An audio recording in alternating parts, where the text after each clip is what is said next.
Friends, मैं वैद्यश्री अंकिता पटवर्धन। मैं आज के वीडियो में आपको दिनचर्या के बारे में बताने जा रही हूँ। तो दिनचर्या का डेफिनेशन क्या है, ओरिजिन क्या है, उसका सिग्निफिकेंस क्या है और हम लाइफ में दिनचर्या का पालन करते वक्त कौन सी गलतियाँ कर रहे हैं, ये मैं आपको बताऊंगी। तो पहले हम देखेंगे दिनचर्या की डेफिनेशन। सूर्योदय से लेके सूर्यास्त तक या उठने से लेके सोने तक जो भी कुछ हम करते हैं उसको हम दिनचर्या कहेंगे। रात को या फिर सूर्यास्त से अगले सूर्योदय तक जो भी कुछ हम करेंगे उसको हम कहेंगे रात्रिचर्या। तो दिनचर्या का ओरिजिन क्या है? जब मानव की उत्क्रांति हो रही थी तो मानव सब कुछ ज्ञान जो सीख रहा था वो निसर्ग के साथ सीख रहा था। तो निसर्ग में जो भी कुछ उसको उदाहरण दिखाई दिए और उसको ये लगा कि ये हमारे शरीर के यापन के लिए बहुत अच्छे सिद्ध हुए हैं, तो उसने उसको अपना लिया। जैसे अगर लकड़ी का टुकड़ा हम लें और उस पर तेल लगा दें तो बाहर के वातावरण का लकड़ी पर जो असर होता है वो कम होता है। उसके साथ ही लकड़ी की जो ओरिजिनल शाइन रहती है वो बढ़ जाती है। वैसे ही अगर हम हमारे शरीर को तेल लगाएं, अगर रोज हम अभ्यंग करें तो हमारे शरीर की ताजगी बढ़ जाती है और उसके साथ ही बाहर के वातावरण का हमारे शरीर पर असर कम होता है, हमारा बल ज़्यादा रहता है। ऐसे हमें दिखाई देता है। ऐसा एक ही नहीं, अनेक उदाहरण उसने सीखे और उसने अपनी लाइफस्टाइल बनाई। आगे हम देखेंगे इसका सिग्निफिकेंस क्या है। तो इसका सिग्निफिकेंस बहुत कुछ पॉइंट में नहीं डिवाइड हुआ, सिर्फ एक पॉइंट है कि दिनचर्या का कंटिन्यूअस सेवन करने से हमारी हेल्थ अच्छी रहेगी।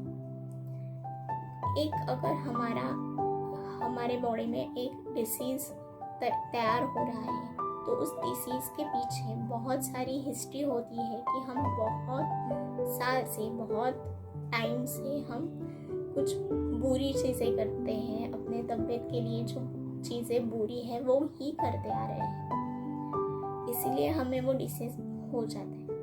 वैसे ही अगर हम दिनचर्या का ठीक से पालन कर रहे हैं और हम बहुत कम अपथ्य सेवन कर रहे हैं तो हमें डिसीज होगा ही नहीं, हमारा स्वास्थ्य जो है वो अच्छा रहेगा। दिनचर्या ये जनरलाइज्ड फॉर्मूला है, यानी कि ये थोड़ा सा चेंज हो सकता है।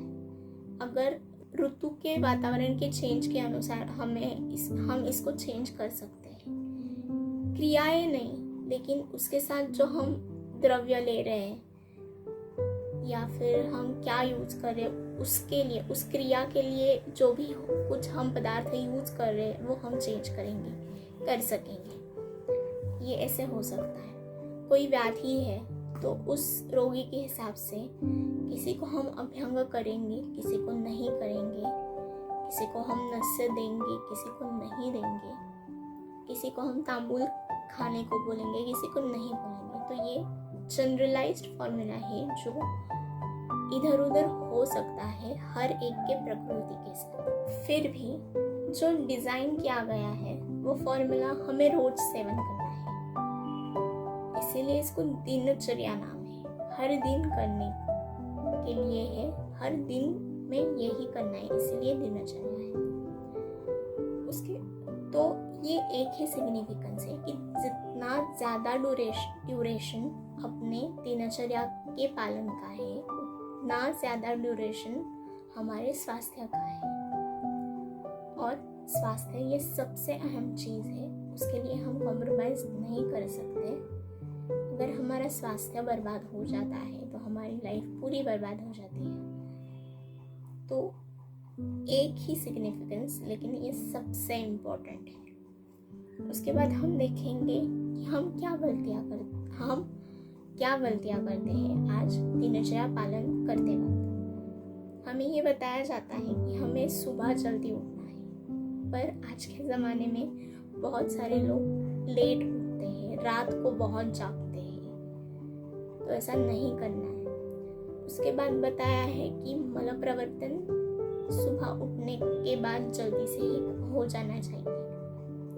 उस वक्त हम सिर्फ मल प्रवर्तन पे ध्यान दें, पर ऐसा होता नहीं। लोगों को पहले चाय पीनी पड़ती है, कुछ खाना पड़ता है, फिर जाके उनको मल प्रवर्तन होता है। या फिर ऐसे होता है कि मल प्रवर्तन करते समय कोई पेपर पढ़ता है, कोई मोबाइल लेके अंदर जाता है, जो अच्छा नहीं है। उस वक्त आपको अपने मल प्रवर्तन पे ही ध्यान देना चाहिए। उसके बाद आता है अभ्यंग।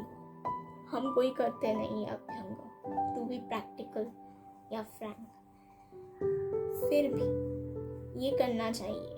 बहुत सारे लोगों को अपने शिर प्रदेश पे तेल लगाना अच्छा नहीं लगता। फिर भी अभ्यंग अगर आप पूरी बॉडी को नहीं कर सकते, फिर भी शिर प्रदेश, कान और पैर, इन 3 जगहों पर हमें रोज अभ्यंग करना है। उसके बाद तांबुल। बहुत सारे लोग पान खाते हैं, लेकिन ये पान खाना कब है? तो खाने के भोजन के पश्चात नहीं खाना। ये तांबुल सुबह ही खाना है, जो मुख शुद्धि के लिए। दंत धावन नाम की चीज है, मतलब ब्रश करना हमारी भाषा। तो जब हम ब्रश करते हैं, हमारी जो पेस्ट रहती है उसमें एक स्वीट स्वाद रहता है, मधुर स्वाद रहता है। सुश्रुत संहिता में मधुर रस दंत धावन के योग्य बताया है, लेकिन बाकी की संहिता में नहीं बताया। तो हमें इस पर विचार विनिमय करना जरूरी है कि हम मधुर रस कब यूज करें या कब यूज ना करें। तो हमारा दंत धावन भी आप अपने वैद्य के साथ डिस्कस करें कि मेरी प्रकृति कैसी है, और उससे उनको पूछे कि हमने कौन सा रस ज़्यादा यूज करना चाहिए दंत धावन के लिए। फिर आता है स्नान की बहुत अलग अलग कंसेप्ट है, लेकिन स्नान बहुत डिटेल प्रोसेस है। वो स्नान के बारे में मैं जब बताऊंगी आपको डिटेल बता दूंगी। ये जनरलाइज्ड बातें मैंने कहाँ पे गलतियाँ हम करते हैं इसके बारे में बता भी दी है, लेकिन जब मैं हर प्रोसेस दिनचर्या की आपको बताऊंगी, हर क्रिया के बारे में विस्तृत बताऊंगी, तो उस टाइम में उस प्रोसेस में हम क्या गलती करते हैं इसके बारे में भी बताऊंगी। तो आज के वीडियो में हम यहीं पे रुकेंगे। धन्यवाद।